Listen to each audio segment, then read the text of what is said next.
昨晚为何不立刻告诉我呀？昨夜姑娘只说好困，想着睡一觉便没事了，谁知一直睡到了晌午，后来便怎么叫都叫不醒了。那还不赶紧去请郎中？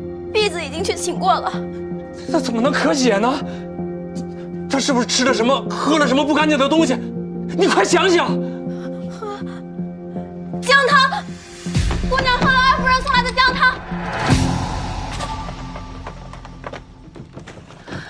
伯爷，母亲，听说四姑娘病了，母亲过来看看，请大夫了吗？二夫人不要在这里充好人了，姑娘昨夜就是喝了你送来的姜汤，才咳血不止。要不是阿瞒忘了洗这汤盏，怕是连罪证都没有了。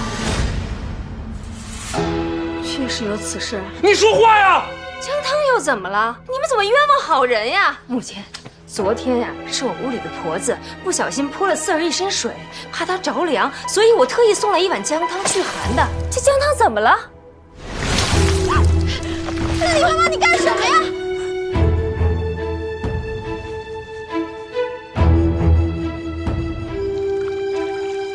这李嬷嬷先前欺人最是嚣张，从不把姑娘放在眼里，如今倒是转了性，还差人送来沐浴的热水。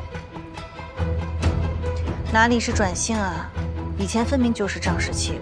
不过，咱们现在成了王妃，亮太不敢再欺负咱们。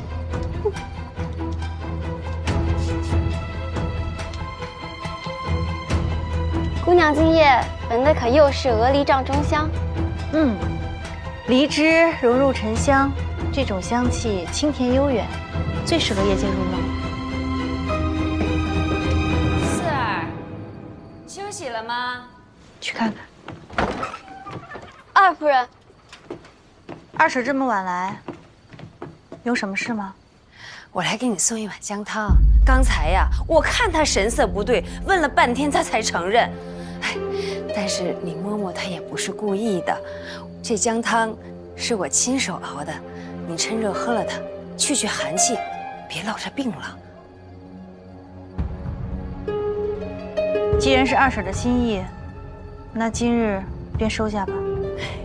阿满，不过以后就实在不必劳烦二婶了。